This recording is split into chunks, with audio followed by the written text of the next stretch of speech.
मैं भारतीय जनता की ओर से राष्ट्र संघ के लिए शुभकामनाओं का संदेश लाया हूं। पहली बार दुनिया ने सुनी हिंदी की गूंज। जनता सरकार को शासन की बागडोर संभाले केवल 6 मास हुए, फिर भी इतने अल्प समय में हमारी उपलब्धियां उल्लेखनीय हैं। पहली बार दुनिया के सबसे बड़े मंच पर दिखा हिंदी का दम।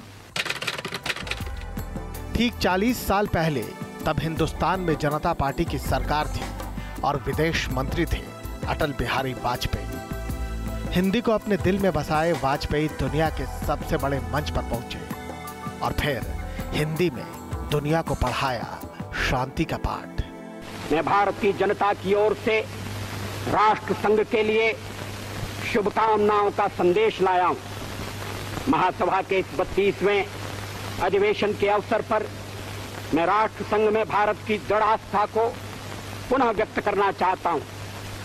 जनता सरकार को शासन की बागडोर संभाले केवल 6 मास हुए, फिर भी इतने अल्प समय में हमारी उपलब्धियां उल्लेखनीय हैं। भारत में मूलभूत मानव अधिकार पुनः प्रतिष्ठित हो गए। जिस भय और आतंक के वातावरण ने हमारे लोगों को घेर लिया था वह दूर हो गया है।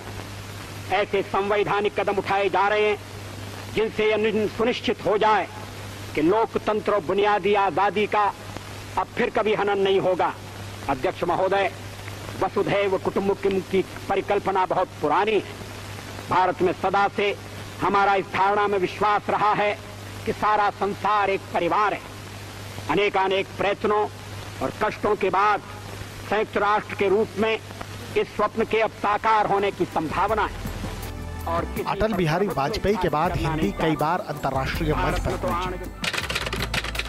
जब हम आतंकवाद शब्द का इस्तेमाल करते थे तो विश्व के बड़े बड़े देश उसे कानून व्यवस्था का मामला कहकर खारिज कर देते थे।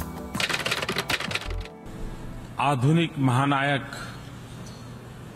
महात्मा गांधी ने कहा था, हम उस भावी विश्व के लिए भी चिंता करें जिसे हम नहीं देख पाएंगे। ये हिंदी का दम है। अब दुनिया के सबसे बड़े मंच पर हिंदी का बोलबाला है, लेकिन विश्व पटल पर हिंदी को पहली बार पहचान दी अटल बिहारी वाजपेयी ने। यहाँ मैं राष्ट्रों की सत्ता और महत्ता के बारे में नहीं सोच रहा हूँ। आम आदमी की प्रतिष्ठा और प्रगति मेरे लिए कहीं अधिक महत्व रखती है। अंततः हमारी सफलताएं और असफलताएं केवल एक ही मापदंड से नापी जानी चाहिए कि क्या हम पूरे मानव समाज, वस्तुतः हर नर नारी और बालक के लिए न्याय और गरिमा की आश्वस्ति देने में प्रयत्नशील हैं। अध्यक्ष महोदय, भारत सब देशों से मैत्री चाहता है और किसी पर प्रभुत्व स्थापित करना नहीं चाहता। भारत न तो आणविक शस्त्र शक्ति है और न बनना ही चाहता है। नई सरकार ने अपने असंदिग्ध शब्दों में इस बात की पुनर्घोषणा की है। हमारी कार्यसूची का एक सर्वस्पर्शी विषय जो आगामी अनेक वर्षों और दशकों में बना रहेगा वह है मानव का भविष्य। मैं भारत की ओर से इस महासभा को आश्वासन देना चाहता हूं कि हम एक विश्व के आदर्शों की प्राप्ति और मानव के कल्याण तथा उसके गौरव के लिए त्याग और बलिदान की बेला में कभी पीछे नहीं रहेंगे। जय जगत, धन्यवाद।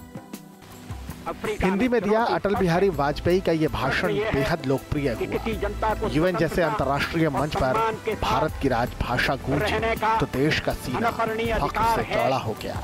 और जब अटल बिहारी वाजपेयी ने अपना भाषण खत्म किया तो यूएन में आए सभी देश के प्रतिनिधियों ने खड़े होकर तालियों से उनका स्वागत किया। News nation.